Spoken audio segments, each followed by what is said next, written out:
Access to quality education and governance for the higher education. This is one of the session among the 16 sessions which are planned under this Akhil Bharatiya Shiksha Samagam for 2 days. This particular session will be chaired by Professor Abhay Karandikar, Director IIT Kanpur, and other panelists of this session will be Sri Vikas Rastogi ji, Principal Secretary, Higher Education, Maharashtra Government; Sri Asank Desai, Mastech Limited; Sri Vineet Nair ji, Sampark Foundation. So I first request all our panelists, including chair, to please come and grace the dais.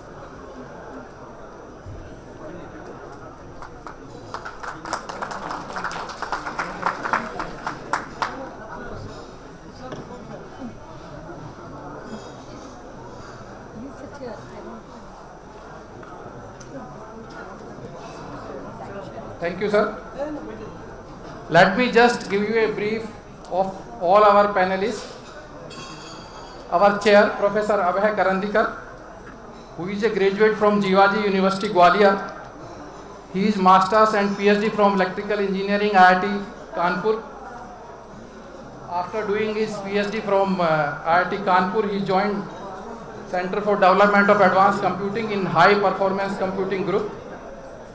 After that, he joined in 1907 as faculty in IIT Bombay, and he has been there since beginning in various capacities as Dean, Professor in charge, Head of the Department and Head of the Computer Center. His current research interests include 5G and rural broadband communications. In 2002, he co-founded and incubated Assiduous Networks in IIT Bombay, which was later, got funding from Tejas Network, and it became a part of Tejas Network itself. He has around 20 plus patents to his credit, and he has worked in almost 20 plus sponsored research projects. Since April 2018, he has been working as Director IIT Kanpur. Welcome, sir. Thank you. Our other panelist is Mr. Asank Desai. He is a BE Mechanical Engineer and MTech from IIT Bombay. After doing his Masters from IIT Bombay, he did almost for 3 years he was in Godrej and Boise. And after then he joined IIM Ahmedabad. After doing his PG DBM from Ahmedabad, he is the basically founder, vice chairman and managing director of Mastech Limited. Mastech is a IT firm which is a 200 million publicly held IT player with more than 3,500 employees and has global operations across various continents: UK, US, Middle East, Asia Pacific. He is widely recognized as an IT industry veteran and is one of the founder members and past chairman of NASCOM. Mr. Desai has been involved in CII as committee members and chairman of various subcommittees at the regional and national level. He is actively involved in the field of education also among the IT. He is the member of governing board of IIM Ahmedabad and Goa Institute of Management. He is a member of governing board of IIT Bhubaneswar and Goa Engineering College also. In addition, he has been vice chairman of RUSA for the Goa government. In social sector, he founded a Avanti Foundation, which has trained almost 28,000 school girls from the low income groups to become leaders. His NGO is working and help over 60,000 at disadvantaged students for admission in engineering colleges and IIT. Thank you, sir, for being here. Recently, he has been facilitated by the Prime Minister of India, Sri Narendra Modi ji, also for his contribution to NASCOM and IT industry over the last 25 years. Thank you again, sir. Our third panelist is Mr. Vineet Nair. He is the founder, chairman of Sampark Foundation and former CEO of HCL Technology. He did his graduation from GB Park University of Agriculture and Technology and his post-graduation diploma in business management from XLRI. He joined HCL in 1985 after completing his MBA. He founded Comnet, a technology startup where he developed and put to practice many of his ideas. In 2005, he became president, and in 2007, he became CEO of HCL Technology. Vinishji led the transformation of HCL Technology into one of the India's fastest growing global information technology service company, which under his leadership grew from $0.7 billion to $4.7 billion. With 85,000 employees across 32 countries by 2013. Later on, after quitting HCL in 2013, he founded Sampark Foundation, which is working in the field of education, basically for large-scale transformation in primary education through frugal innovation. This large-scale transformation is a case study in Harvard Business School also. He is author of the highly acclaimed management bookseller, Employees First, Customer Second. We welcome you here, sir. Thank you. Thank you for being present. Our fourth panelist is Mr. Vikas Chandra Rastogi ji. He is 95 batch IS officer of Maharashtra cadre. He is Principal Secretary, Higher Education, Maharashtra at present. Mr. Rastogi completed his BTech and MTech from IIT Delhi and LLB from Mumbai University. He did his Masters in International Development Policy from Duke University, USA. He has worked in state government of Maharashtra in various capacities, starting from Assistant Collector in Wardha, then Chief Executive Officers of Aurangabad, Ahmednagar, Parbhani. He has been Joint Commissioner Sales Tax Mumbai also and Collector Ratnagiri. He has been Joint Secretary and then Secretary to the Governor of Maharashtra also. He has been Project Director Maharashtra Project on Climate Resilient Agriculture. We welcome you here, sir, and thank you for being present here. Sir, as far as our participants are concerned, I will just brief, sir. All of them are Vice Chancellors, Directors of most of our higher education institutions, mostly from central, state, and some are from the private sectors also. Being Director and Vice Chancellors, there are some academicians also, Professors, Associate Professors also present in this group, who have keen interest in our subject area of discussion of today. So this dais is handed over to you, Chairman sir. Please. Thank you. Thank you. Thank you very much. So first of all, a warm welcome to this important session on access to quality education and governance. As was introduced by Mr. Anil Kumar, we have a very distinguished panelist with us. As all of you know that the NEP has emphasized on the access to quality education in various ways, particularly in terms of equitable and inclusive education. And in fact, today morning you saw that mention of this in terms of access to quality education was also made by the Honorable Prime Minister also in his speech. There are many aspects of providing an universal access to quality education in terms of teacher empowerment, professional education, professional development, technology integrations, digitalizations, and scaling the quality of education with the help of technology. Education governance and regulations, and we have the panelists who have expertise in all these areas and who have been working for a long time on various aspects of these in terms of governance, in technology integrations, professional educations, digital empowerment. As you know that there are several challenges in access to quality education in terms of disparities in access, significant variations in terms of teacher quality, assessment procedures, availability of infrastructure.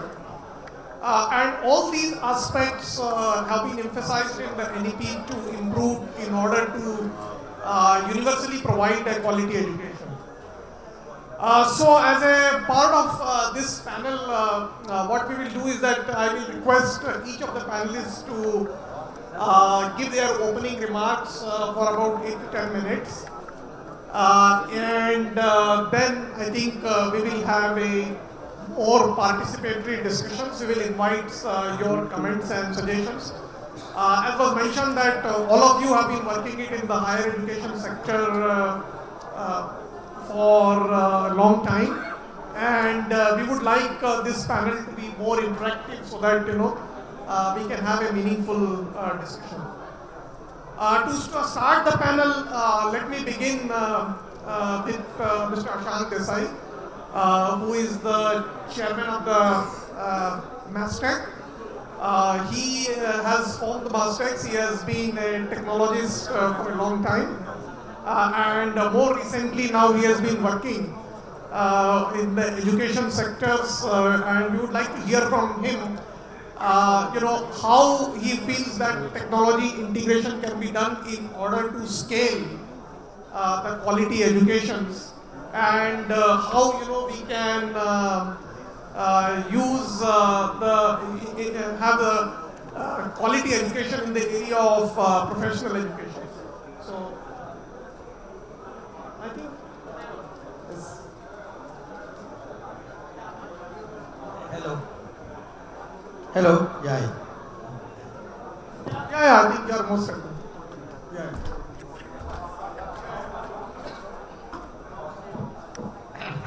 So, good afternoon. Thanks, Abhay, for that introduction.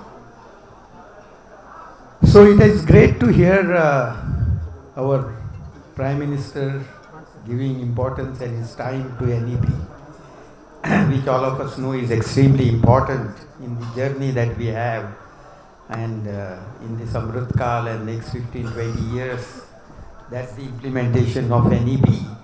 So it was great to see him and Education Minister speaking about that. That is what is an inspiration that topmost people are interested. What I'll do is, I'll talk about actually 3 things broadly which impact this subject. One is technology, of course, where I come from. The second is, I call professional education and its implication, particularly from my background of IIT and IIMs particularly, and all other schools in that area. And the last, and to my mind the most important, is actually governance. So let me see, quickly I'll cover a few points on this. I think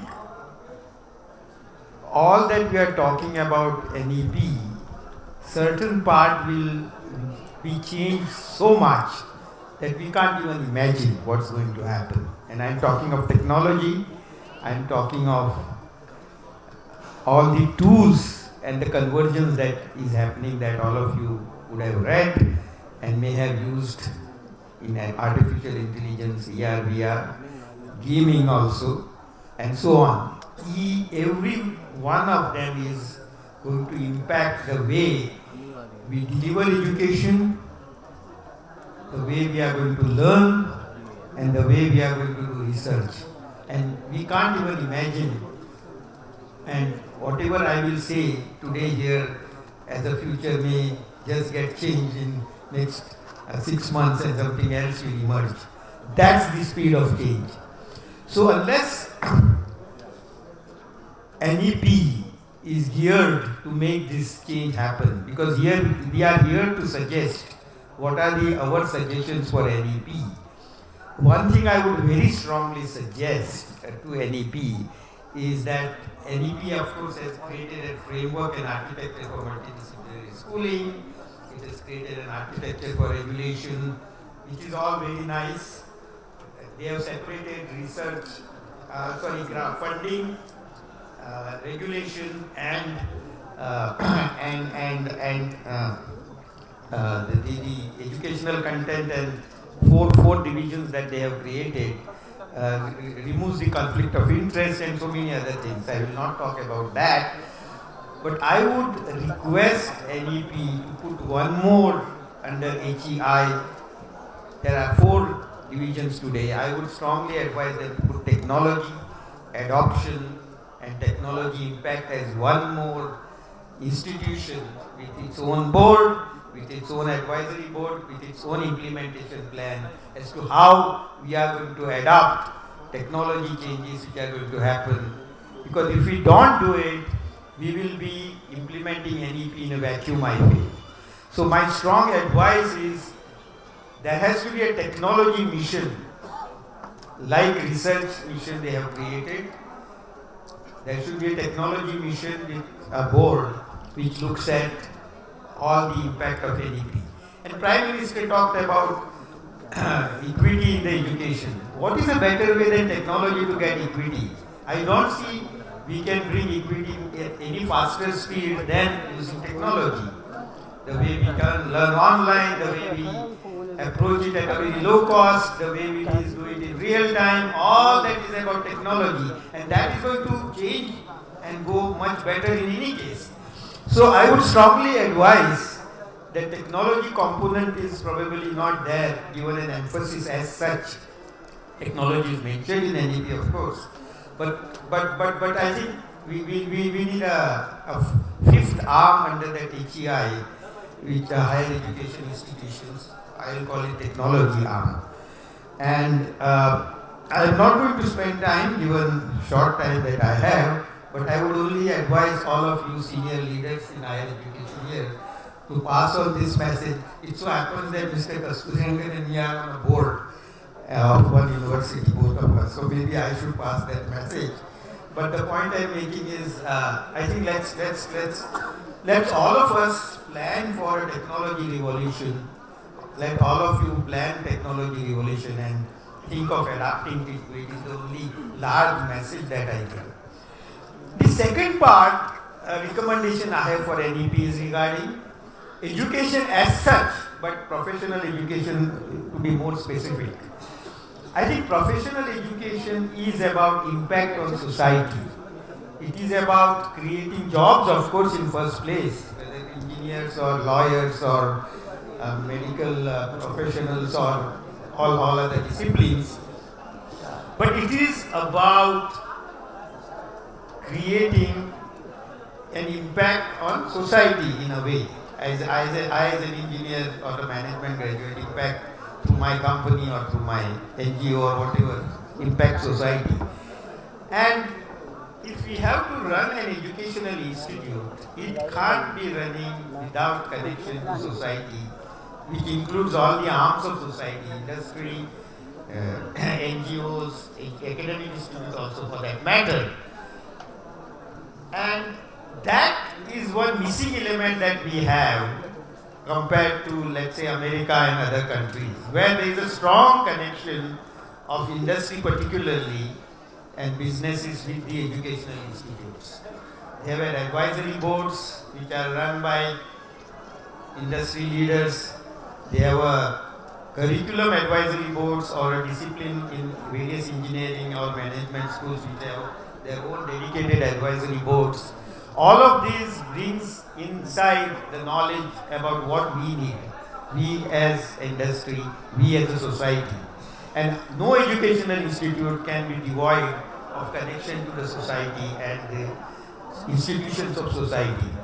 Because if we don't do it, we end up having, as all of us call, isolated society with silos, educational institute doing what they want, and we all complaining that we don't get people that we want, or society is saying there is no impact on society by educational institutes.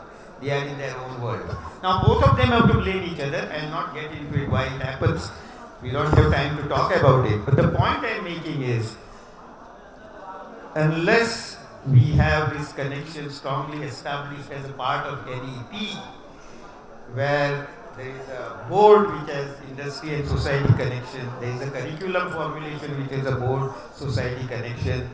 There is a whole issue of strategy of education, etc., etc. All those discussions that happen have to happen together with society.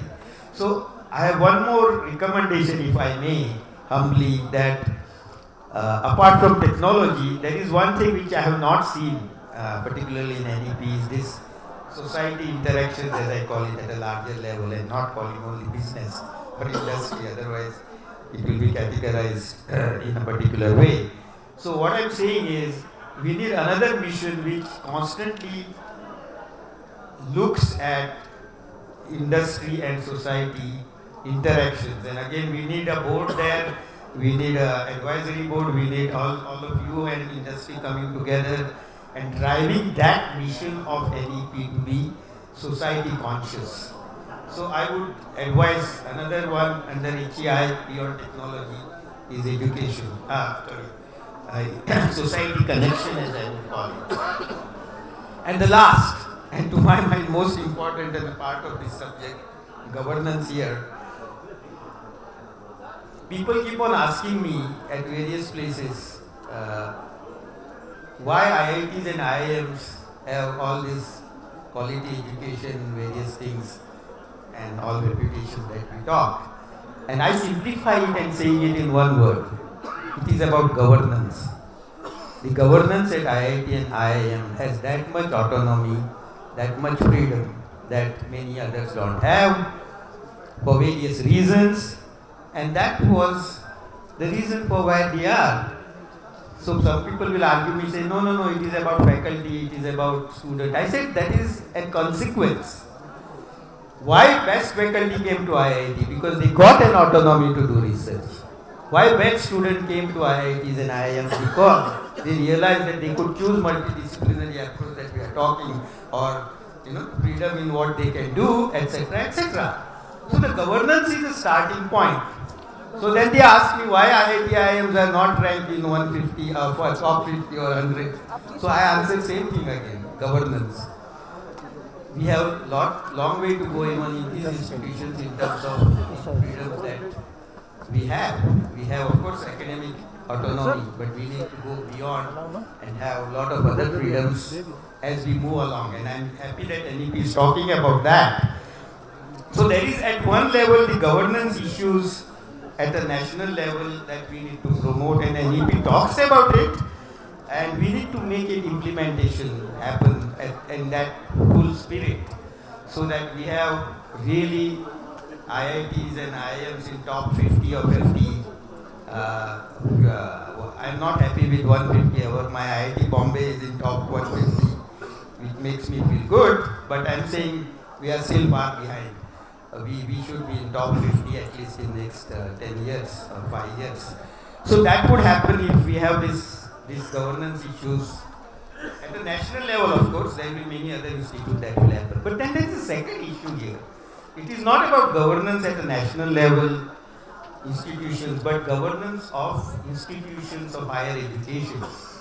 And NEP says that it will 800 universities and 40,000 colleges will end up into becoming 15,000 HEIs. That's the aim. It will take its own time.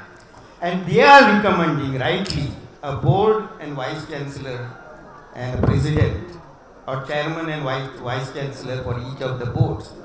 Imagine 15,000 schools having vice chancellors and chairman. Today we find, and board members, even if it is in 10 or 15, you are talking of 2 lakh in board members of educational institutes. Where are we going to get from that? Do we have so many people who could envision such high level of leadership in education? So we should not end up having 15,000 institutions with no board, and that is a disaster. As I said again, IIMs and IITs have good governance because they are very powerful boards, very distinguished people on the board. We take decisions. I was lucky to be on some of IIT IIM board, so I have seen impact that we can make. Now, if we do not have boards in these 15,000 institutions, we are going to not implement NEP in the way it is done. So my suggestion is, and I keep on telling this to various education ministers over last few years whenever I have met them, I say I am for educational institutes to build leadership. We need institutions which builds board members, which builds vice chancellors and all the educational governance that is required. It's a discipline by itself, as all of us know, who are running institutions, and we don't have a discipline, we don't have institutions to make it happen. If we don't do it, we'll end up having NEP implemented half-hearted, because if governance is not in place, do what you may, you cannot do what NEP wants us to do. So my strong advice, that's why, is that governance is important at a national level as a framework, which is NEP is talking about, and I'm sure it will get implemented. But at a board level, at institutional level, I'm really concerned that we may not end up having a good governance unless we have some plan in NEP to make that happen.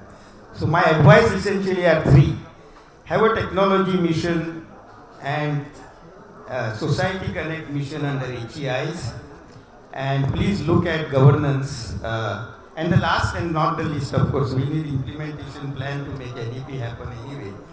I hope there is a commission there which is looking at it, but I think we need much wider thing, because most of the time we end up having policy and lack of implementation. So I think that is another larger area to look at, but that's not part of our speech. So I would end up my speech on this. Thank you. Thank you very much. I think, so as you saw, Mr. Shank Desai has made a very, very important points in terms of technology integration and the industry society connects with the higher educational institutions. And also the governance, and the most important point that he made was building leaders, who can provide the governance in these higher education institutions and the administrative and the academic autonomy, which is very much needed in the HEIs for providing the quality education.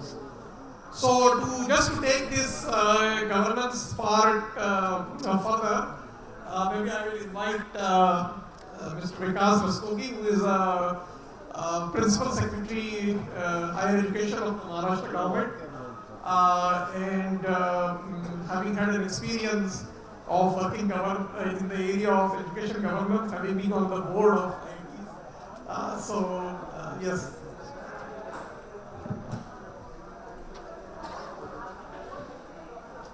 Thank you, Professor Abhay. I am representing the state of Maharashtra, and specifically I will be covering governance related issues, how governance can lead to quality education. Let me give you an overview of the state of Maharashtra higher education sector. We have more than 40 lakh students in approximately 5,000 colleges and standalone institutions, around 75 universities that include central, state, deemed, private, cluster universities. And this sector takes care of education from polytechnic to postdoctoral level. Now, the government of Maharashtra has been focusing on quality and access to quality education.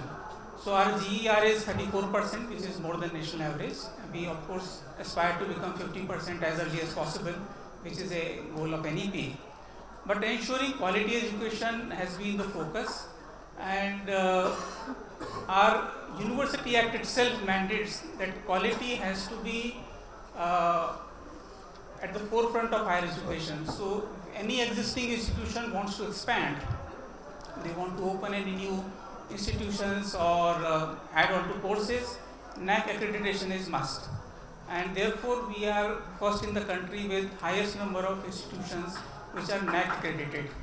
We have more than 1,100 NAC accredited institutions. NBA also we are doing exceedingly well. More than 2,000 programs are NBA accredited, and there are 12 institutions in the top NIRF 100 category. So accreditation as well as ranking has been focused, and the government has been trying to promote quality through the intervention, policy level intervention, support and incentive. So we also have a scheme called Paris Sparsh, which basically is a kind of mentor-mentee program where A grade, A plus grade colleges, they mentor the unaccredited colleges and handhold them, support them in completing the requirement, the gap analysis for accreditation, and trying to ensure that they also become accredited and provide quality education to their students. After accreditation, the next in queue is autonomy. And I am again happy to tell you we are among the highest number of autonomous colleges in the country, more than 157. And these autonomous colleges, they become our testing ground. In fact, when we wanted to implement NEP, we found that many of these autonomous colleges have implemented some of these interventions already, and they are in a fit stage to actually implement NEP. So, starting from this year, all the autonomous colleges in Maharashtra are implementing NEP both in traditional as well as professional education, offering 4-year degree program, multiple entry, multiple exit, the verticals as NEP has suggested in the curriculum framework. So all these components including industry connect, community connect, internship, on-job training have been implemented by these autonomous colleges. If you recall, NEP also mentions that we should have more and more colleges becoming degree awarding HEIs. So going a bit further, since degree awarding institution regulations are yet to be released by UGC, we have selected the best autonomous colleges, 25 of them, who have a standing of more than 5 years, who have accreditation ranking of 3.25 plus, and converted them to empowered autonomous colleges. Now, what does empowered autonomous college means is that degrees still will be given by the university, but the syllabus, the examination assessment will be by the college, and the degree will bear the logo and name of the college itself. So, it will be a degree having university logo as well as the college logo, and this we believe going forward will be the first claimant to the degree awarding HEI status as and when UGC issues these regulations. We have also been promoting conversion of some of these colleges into full-fledged university. So the cluster university concept was started in 2018 in Maharashtra, and we have currently 3 cluster universities, again having some of the best performing colleges having autonomy and good NAC ranking. And we are coming with a new cluster policy in tune with the NEP 2020, and we hope to have at least another 20 cluster universities in Maharashtra who will continue to have the aid and support of the government, but will have autonomy and will be becoming universities with at least 5,000 students to start with, and will ultimately reaching some 15,000, which has been the focus on of NEP 2020. One of the main I think components of NEP is the transformation that is to be led by the faculty and academic leadership. And for that, Maharashtra State also has formed a Maharashtra State Faculty Development Academy. It's a Section 8 company having representation of the government, the universities, the industry. And this academy has been focusing on training to the faculty and academic leaders. So as Mr. Ashank just said, that when we have more and more institutions, where do we get the leadership? So that is exactly what we are trying to do, create a series of academic leaders who will be eventually manning the position of vice chancellors, pro-vice chancellors, being on board of many other universities.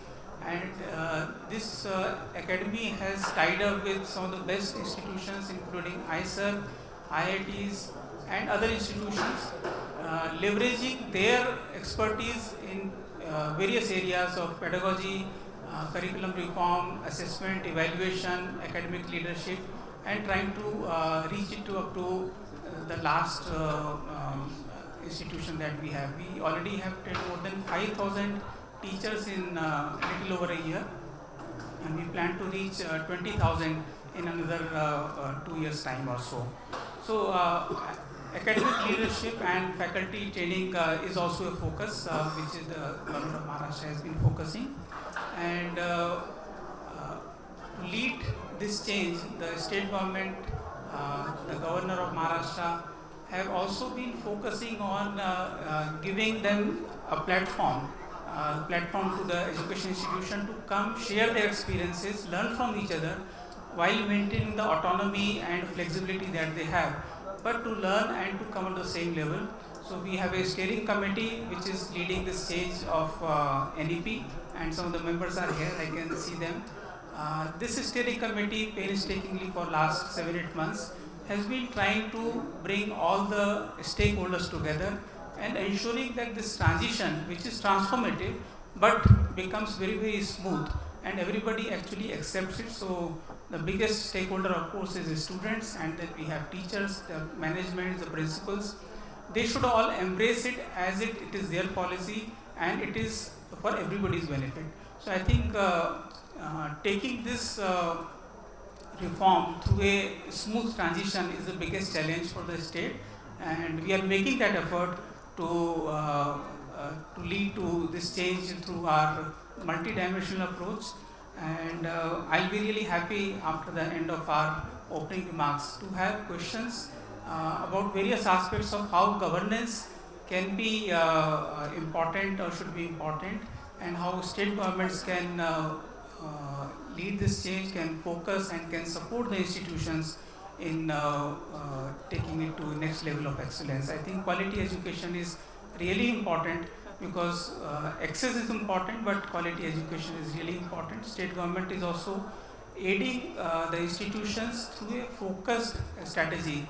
I think one of the highest expenditure is by the state of Maharashtra. More than 20,000 crore rupees is being budgeted by the state government only for higher education, another 70,000 crore for school education. So in terms of support also it's enormous, but we want to channelize it so that we get the best result. Thank you so much. Thank you, Mr. Rastogi, for highlighting the various initiatives which the government of Maharashtra has taken, and particularly the Faculty Development Academy, which he talked about, which is also involved in nurturing the next generation of academic leaders. In my next discussion, we have Mr. Vineet Nair, who has been instrumental in nurturing a very successful information technology company in the country, the HCL Technology, and now through Sampark Foundation, he has been involved in scaling the quality education. So I would request Mr. Vineet Nair to make his remarks. Good afternoon. It's always difficult to be between you and the lunch, but let's give it a try. Two positive things happened today. First is the Prime Minister using this massive, impressive platform for his first seminar, which was education, which he rightly said, which is very, very positive for the country today. The second positive thing is that his articulation of the 2047 vision of India being a dominant country in the world as we see it and as we will see it in future. However, I'm worried. My worry is that dream a reality, or are we very far away from reality? And the reason I'm worried is because I see the world of today from three separate lenses. The first lens was as Vice Chairman and CEO of HCL Technologies, with about a lakh of employees in 32 countries, hiring 25,000 engineers each year. I see the quality of outcome or quality of output coming from the institutions in this room. The last 10 years I've spent with school education. We have 1 crore children in our program in 1,09,000 schools, where we partner with 8 state governments to try and implement NEP in the school, government school level. And this is completely funded by me and my wife. And that helped me understand the state of our education, of what is coming as input to you. And we work in tribal areas of Chhattisgarh, Jharkhand, Maharashtra, Uttarakhand, Himachal. So a good assessment of the state of school education, and if we don't fix that, expecting you to fix higher education is going to be difficult. And the third lens is also very important for us to understand, is where is the industry going? Now, as somebody who regularly goes and talks to students at Harvard Business School and other business schools, a couple of things are very important for us to understand as fundamentals of change and why we should be worried today. First is, during industrialization, which started in Europe, went to US, and India was unfortunately, or Asia was one of the last ones to get industrialization, we came up with management philosophies of lining up people in rows and columns and getting higher productivity than they can individually produce. And that resulted into an education system, management practices of creating what we call vertical specific knowledge. Teach a person one thing and then put him in a row and column, and then over a conveyor belt they will be able to collectively produce a lot more. Those industrial age policies got dramatically challenged in digital age. So the countries which did extremely well in the industrial age, Germany, UK, started falling behind to US in a big way, especially West Coast, when digital came in and digital started driving innovation. And when you start looking at the concepts of innovation, you start understanding innovation is about attempting to do and doing stuff which others consider impossible. Attempting to do and doing stuff which others consider impossible. And that is what the whole American dream became, and that is what the Israeli dream became, that is what the West Coast dream became. And therefore, despite having $250 billion of export of Indian IT services, we don't have a single global product to be proud of. And all global products were coming out of small countries like Israel, France, Finland, and even Turkey and West Coast, but in India we were not able to produce it. So what about this innovation is unique? It goes back to the definition that are we teaching people how to attempt the impossible and try and achieve what others consider impossible. Not the impossible, but what others consider impossible. It is within the boundaries of logic and reason for you, it is outside the boundaries of logic and reason for you, for the others. That, I think, is a fundamental challenge which we face in our country today. If our aspiration is to dominate the global world in 2047, we need to learn how to inspire people to think outside the boundaries of logic and reason. And then when you go to school education, when you go to our adult education in colleges, I don't think we are focused on expanding the boundaries of logic and reason, and I don't think we have a framework of how we will expand the boundaries of logic and reason. There is a second reason we must all be a little careful about. In the history of industrial age, knowledge accumulation was very, very critical for everybody, right?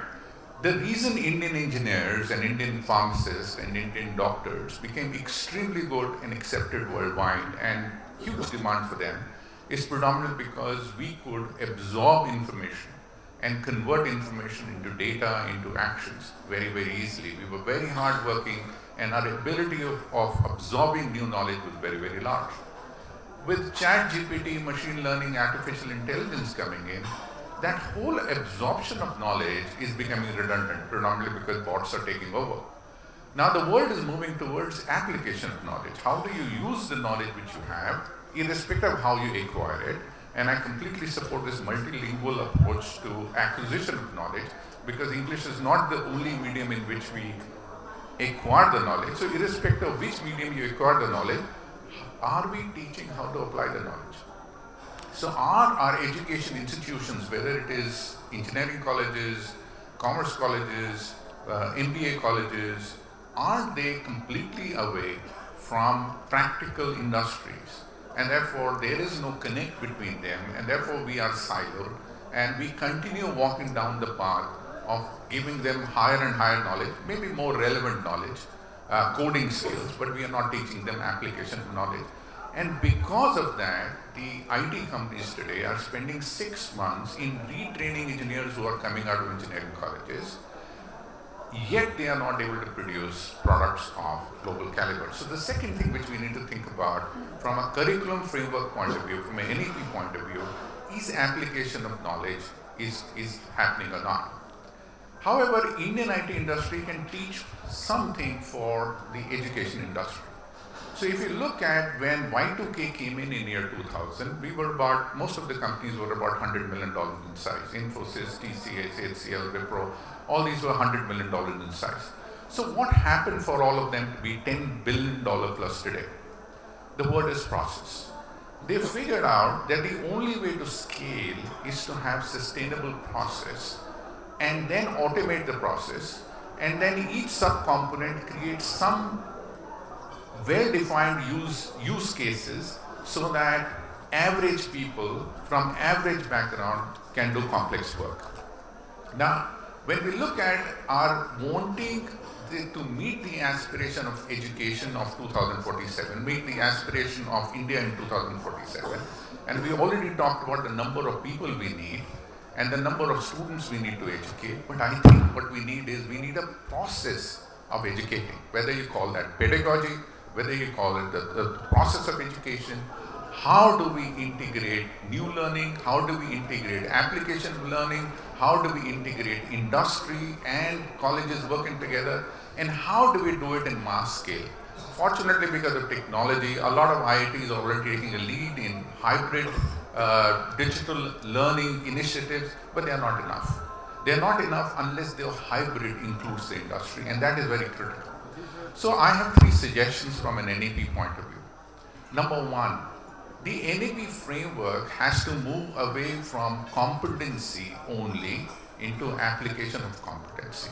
If India wants to dominate to 2047, we need to create stuff and not be the service headquarters for the world.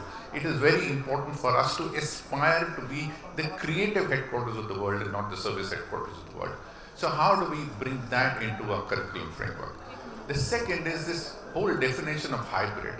Can we expand our CSR funding to all organizations, all for-profit organizations who take interns? So if you take interns from colleges, it will be considered as part of CSR funding. The moment that happens, I think because everybody wants backward integration, everybody wants ready to hire people, I think a corporate sector will move into education at a very fast pace and start absorbing internship, which will make it more relevant. And the third and the most important point, which I think is completely missing, is what are we doing about our teachers? While there is a good definition of new pedagogical approaches in school curriculum, Sampak Foundation is leading the way in playway method of teaching English, math and languages. However, when I go to college education, there is very limited innovation happening on the pedagogy of teaching, not what you teach, but how you teach. Unless we dramatically come up with a dramatically different way of teaching, we will suffer the consequences of having the same teacher delivering the same knowledge to the same set of teachers, and the outcome will be the same. So I think we need to set up an innovation or innovate or spend some money on innovation in finding a new way of teaching, new pedagogy of teaching, so that the outcomes are different compared to the outcomes we see today. I just want to end with a story so that all of us think on this lines. In India, whenever a small child is born, the first person to be called is an amma, a nani or a dadi or an old person. And she holds this baby in hand and defines a vision for the baby. Her fingers are long, she will be an artist, her forehead is wide and she will be an answer scientist, or her legs are long and she will be P.T. Usha. Everybody in the family believes in that vision. And then everybody in the family works very hard to make that vision a success. That vision has no data, that vision has no logic, that vision it does not come from any computation, the vision does not come from any policy framework, yet the credibility of Amma is so high that everybody goes to work to make that vision happen. The 2047 vision is a very compelling vision. All of us are Indians, should find that vision and find that Amma within us to make that dream a reality, whether it is the NEP framework or any other framework, because education is the only way that 2047 can become a reality, and that is in your hands. Thank you.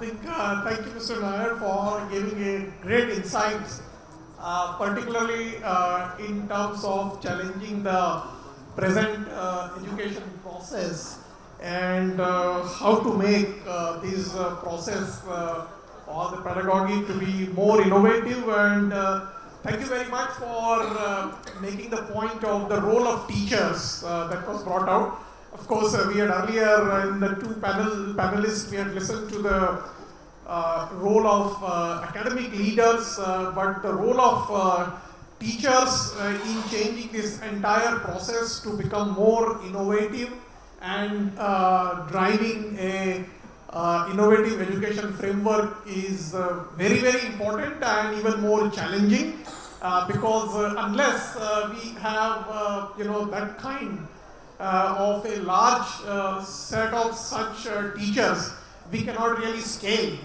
the quality education, both at the school, which as you rightly mentioned will become an input to the higher education, and also in the universities and the colleges.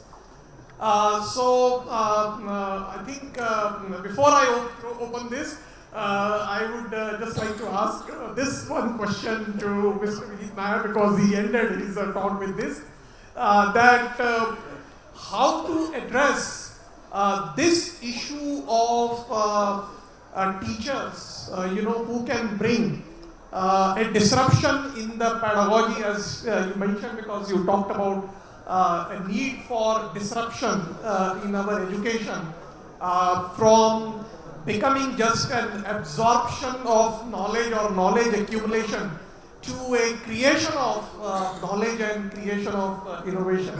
So how do we scale this given the size and scale of our country, and what challenges do you face? Thanks for asking that question. So my answer is very simple. Why is an army man extremely proud of what he does standing on the border? And that is not the future of the country. That is to protect what we have in the country. And the teacher who is the future of the country, or the teacher on whom the future of the country depends, doesn't feel proud to be a teacher. So the first thing which we need to fix is bring pride in being a teacher. All great institutions in US or Europe, especially in Finland, the first thing which they do is to bring pride in not being an administrator, but pride in being a professor, pride in being a school teacher, pride in being. The moment the teacher sees that pride, where we recognize the teacher exactly the way we recognize an army man, and we see the contribution of the teacher exactly the way we see the contribution, of a bureaucrat or of an army man, that is the first means of change. Point number one. Point number two is, what is the expectation we define? If you look at the army, go back, the expectation we define is, because you are in Indian army, you will climb the Kargil war irrespective of whether you have the clothes or not. That is an expectation. The moment you define a high expectation, people run to meet that expectation. We define very low expectations of a teacher. So the second is, we need to define a higher expectation that the future of the country lies in your hand. And the third and the most important, give them tools. It is very important to give them tools, give them training, give them capability, give them time, give them the ability to travel the world.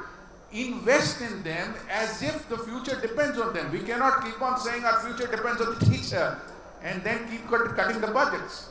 So we have to do all these three things for making the teacher the real hero of India tomorrow. Yeah, thank you very much. So we can take a few questions and then I'll yes.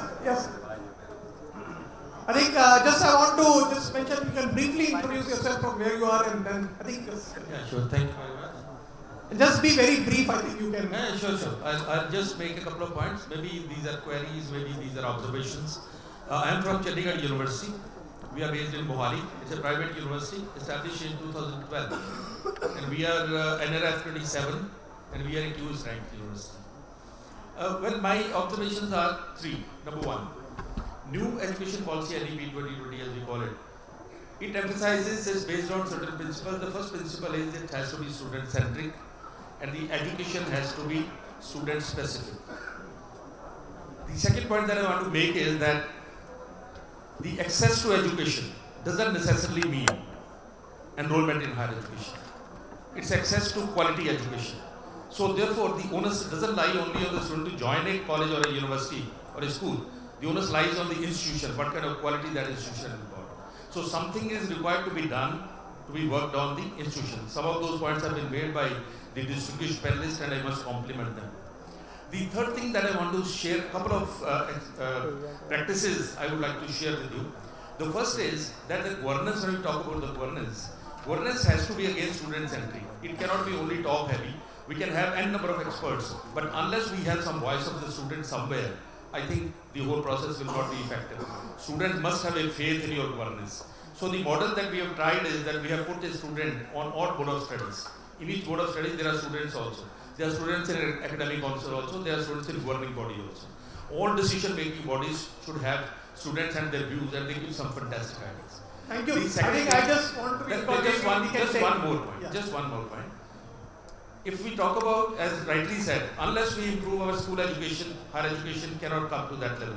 And in school education, unless you change not only the curriculum, but the books, the content that we serve the student. Let's do away with teaching history or for right or wrong, one kind, second kind, third kind. And I'll just give you one example. Every child of 6 months is given a mobile. You show me any curriculum of any textbook, any school where we are telling anything about what a mobile is, whether it's useful, whether it's harmful, what are its components. Everybody will use a motorcycle or a car. Do we inspire the mind of the child or fascinate the mind of the child to tell him what a motorbike is, what a car is, what an aeroplane is? Let him follow whatever he or she wants to follow. Let him not decide the choice of his career after 12th. Let him decide it at 5th. Thank you. Thank you. Yeah, please. I think I just request once again to be very brief. We have a very limited time, and if you can just ask a pointed question to a panelist, then it would help.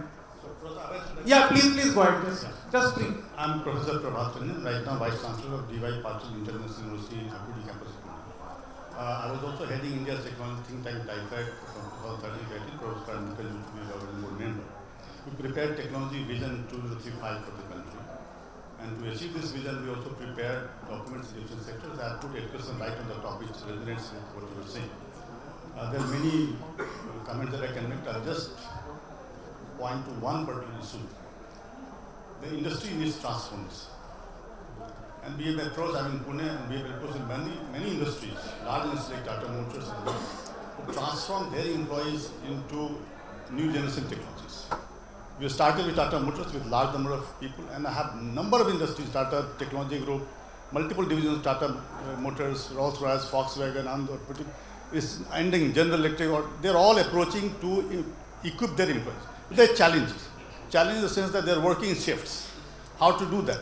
We have developed a model, but I think I'll request help of Principal Secretary as well as others to actually help in this, because there are certain regulatory bodies, sometimes they come in the way of this. And we cannot simply expect that working professionals, working in shifts, can work in the same way regular students work. And this is a challenge for the country. It's because all industry needs this transformation. As being head of India Technology, nobody knows better than me the point that you're making about technology changing so fast. I've done many of these in my university, but I'll not talk about it. Thank you. Thank you. I think, please. Yep. Hello, good afternoon. I'm Shyam Arjunwarkar, Chairman Governing Council of NIMT, Ranchi. First of all, I will like to congratulate all the speakers. And then the first one, Mr. Desai, what he has said, I would like to request NEP to have the outreach to the industry. Because what is there in the policy of NEP, that is to be known to the industry, what change or transformations are being made, or they are going to be, or expected to be made, they must be known to the industry. So we need to increase the outreach to the industry. That needs to be included in the NEP policy. And about to whatever, I'm from Maharashtra, but I'm managing the Ranchi news Ranchi. So my question to Mr. Rastogi is that you have got a center to teach the faculties and all. Whether we can send our staff members or faculties from Jharkhand to Maharashtra. Is it possible? Because we know we have got the limitations. So we can, if you can lay in your finger, we will be happy. I'm really delighted to know that you are interested. We certainly would like to go out of Maharashtra also and serve in whatever capacity. So please do get in touch with us. Certainly. Certainly, Mr. Nipun Vinayak, he is the Executive Director of MSFDA, and we will be very happy to help you out with this. After going back, I will get in touch with you and let us see how we Thank you. Well, thank you, sir. Yeah. So, Subhash, I think.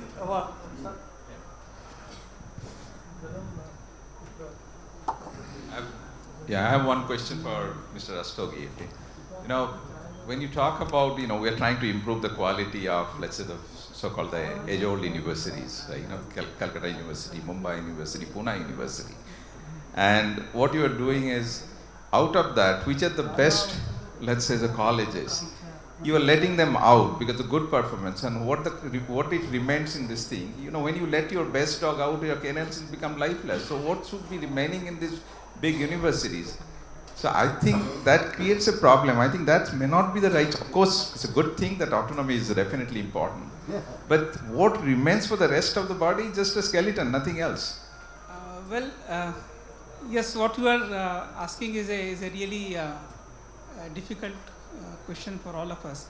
But the fact remains the university is judged by what happens in university. That is the teaching and research in university, wherein unfortunately we don't have too many students on campus. Our biggest university, Pune, Mumbai, have around 5,000 students on campus, but there are more than 3 lakh, 4 lakh students affiliated with 700, 800 colleges.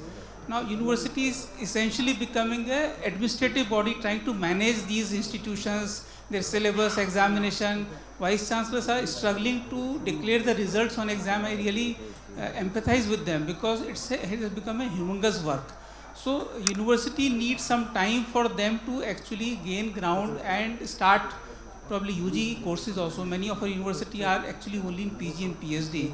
So, UG is where they also have to focus and try out all these experiments. Pune University is doing, some universities are trying.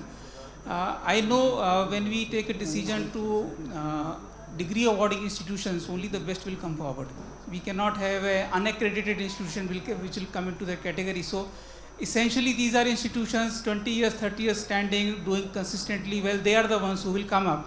So, it's a notional loss to university, but I think for the university to actually become a research university or teaching come research university, they have to start working on the campus first. So, administrative duties are taking too much toll from them, and we need to reduce them a little bit. Thank you. I think we'll have a question in the last bench. May I, sir? Just we'll take one question from the last.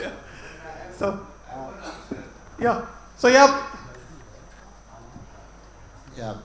I don't know why Vinith feels that teachers don't have pride.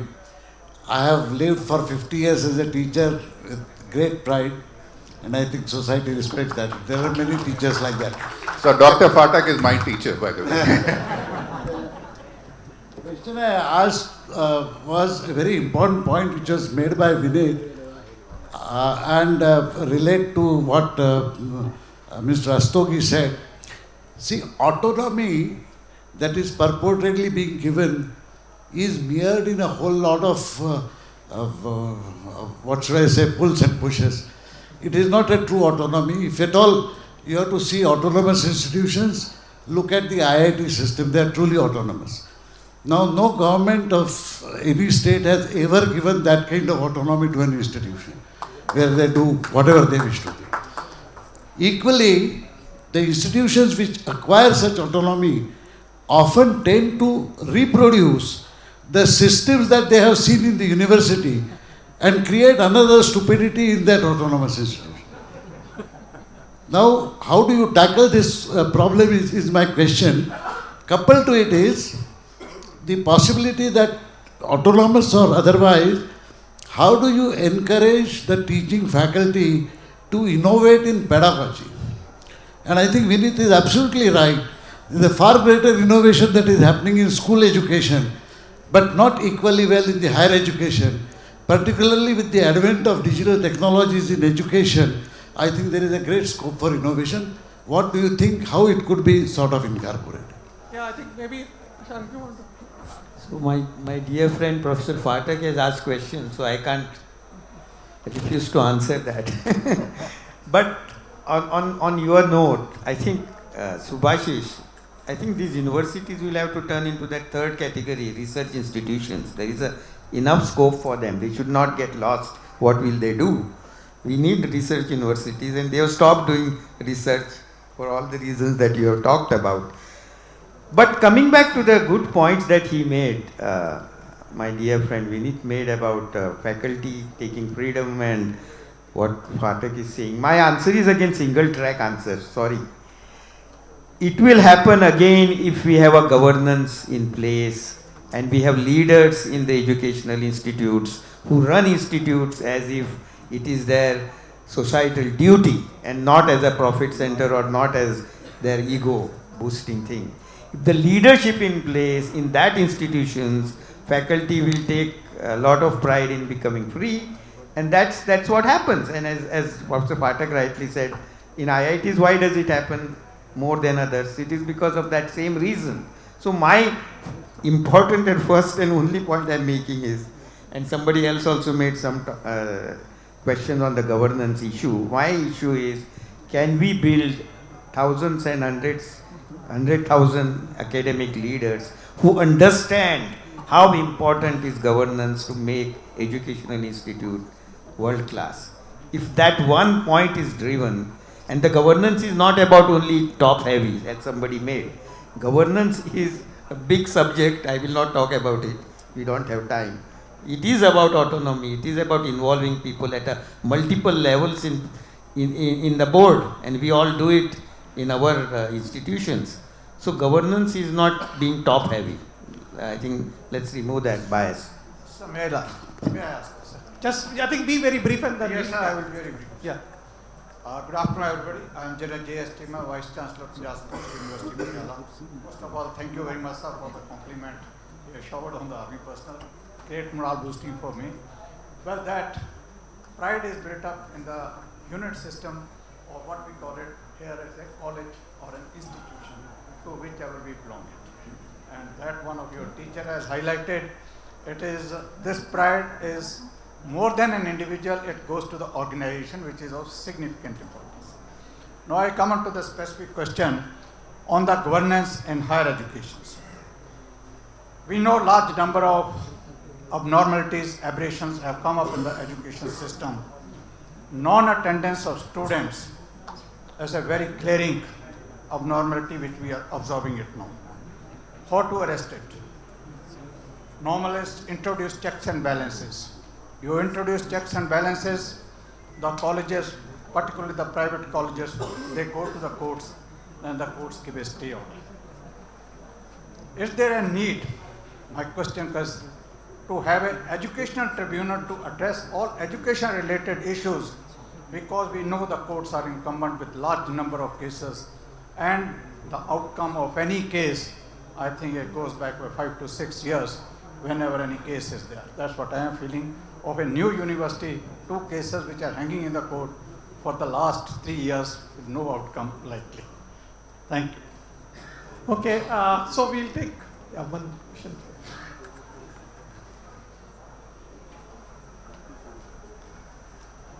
I am from ICFA Hyderabad. My question is very small. More than almost close to 80% of the education, higher education, professional education is in the hands of private players. So we need to think a lot beyond IITs, IISCs, IIMs. How do we mentor these the 80% bracket?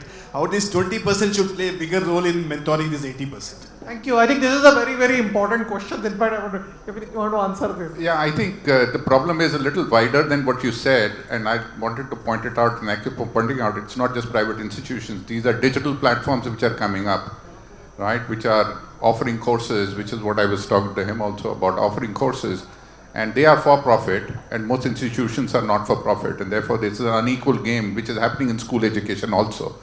That most schools are not for profit, whereas all these platform companies are for profit.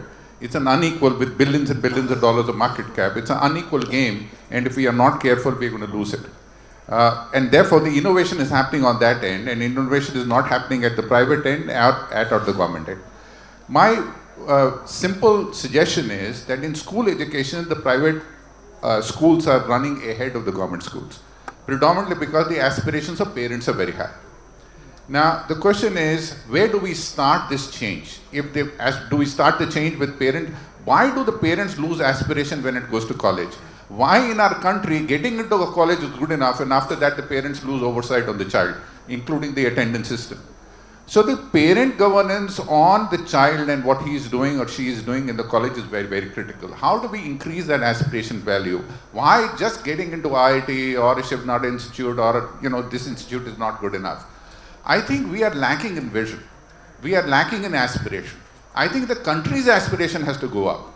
The country's expectation from it has to go up. The children's expectation of itself has to go up, and the parents' expectation from children has to go up. That expectation is what India made great.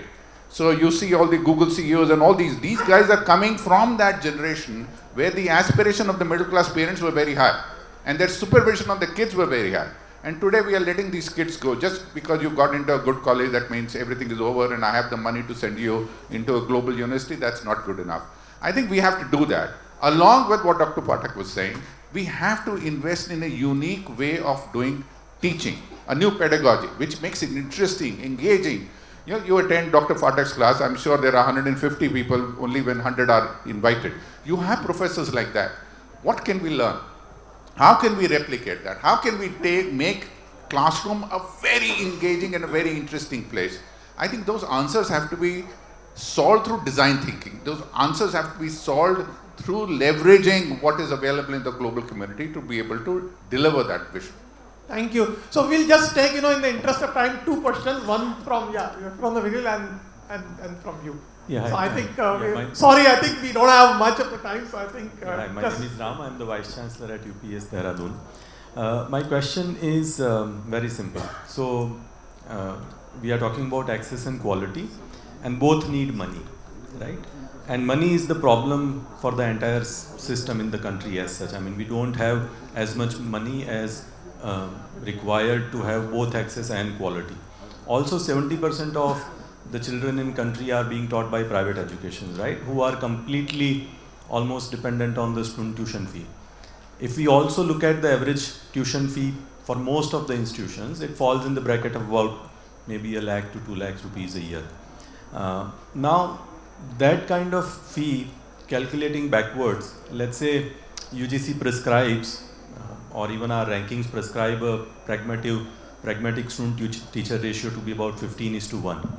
Now, if one calculates calculate backwards the cost of education, 15 students would pay me about 15 lakhs rupees on an average. And if one follows a 7th pay kind of commission model, this money is not even sufficient to pay salaries to teachers, right?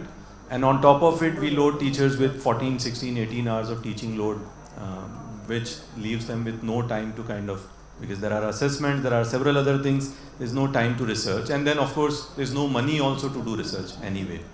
So where does this money come from is my basic question. I have many suggestions, but I'm not taking time. I would rather want to hear from panelists. I think I would like to remove the myths that we don't have money for education. Today, you know how much money is going out of this country to train students who are going out of this country? 5 billion, Abhay? What is that number? Something like that, right? 5 billion, which is more than that maybe. What doesn't have us? Which is 10. Now that's a chicken egg problem, I agree. They go out because they want quality education, and unless we have quality education here, some of it will not stop. But many people go to IITs and don't go to those institutions because it's a quality education. So there is a chicken egg problem. So I don't agree that people don't spend money on education. You see some universities charging 5 lakh rupees for BA course. I don't want to name them. They are asking because they are good. Obviously they deserve it. So that's a small point I would like to make to all of you, that if you improve quality, there is enough money in this country to pay for education. I don't agree that we don't have money. That's all the point I'm making. And your second point was, sorry, I missed that. Correct. So I also struggle wearing my different hat in governance and management committees of this fee fixation issue. There is less understanding as to what it costs to run a school. I completely 100% agree with you. And we end up struggling with some fixation committee trying to say this should be your fees. But if you want to do quality education, you have to pay faculty and you have to charge higher. That's a fact. But I think that is where the governance comes. I'm sorry again. Understanding of what it means to run educational institute has to start from the top. At a government level, if I may. Okay, thank you. I think this hand which is raised with one last question because we have to sort of wind up now. So I think, sir, just be very brief. Yeah. I have a suggestive query. I am Anil Rao, steering committee member of NAB for Maharashtra. Many of the colleges are getting converted into autonomous colleges, and empowered and cluster universities are coming up. As rightly said in the beginning, there is going to be a big question mark when it comes to leadership and governance in the time to come. May I have a suggestive query that all those successful models of IITs and IIMs take the responsibility of hand-holding these upcoming autonomous colleges and empowered colleges. Yes, so I think, yeah, I mean, we have done that. I mean, IITs and IIMs have done. And but as you know that scaling is actually a very, very big issue. So I think in the interest of the time, we would like to close this discussion. I know that a lot of hands are raised and many people are interested. Many good points have been made. I think we have understood that in order for the access to quality education, we have debated about the role of quality teachers in innovating the educations and taking it from knowledge absorption students to a creation of knowledge, the role of academic leaders, governance and autonomy, and more importantly the technology integration in order to scale the quality education for a country of our size. So thank you very much for being a part of this. My apologies, we could not accommodate all the questions, and I would like to thank all our distinguished panelists for a wonderful session. Thank you.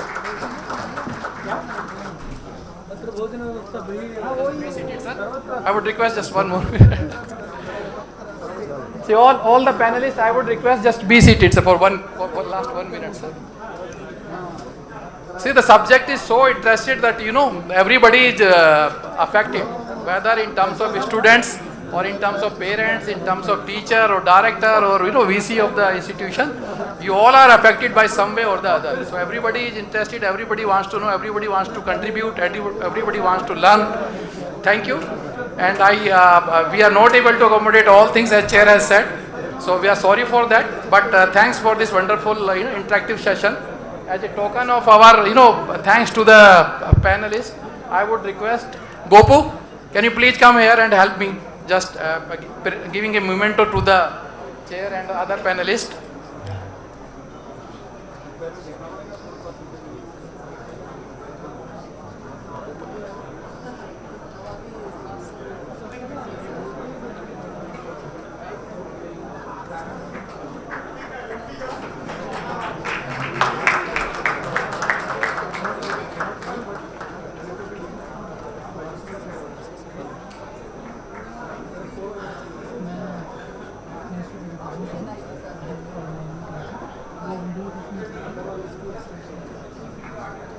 जो event वाले वही दे सकते हैं event वाले कौन mister बनोगे हैं जैसे ऊपर है ऐसा बोर्ड इवेंट की तरफ से ही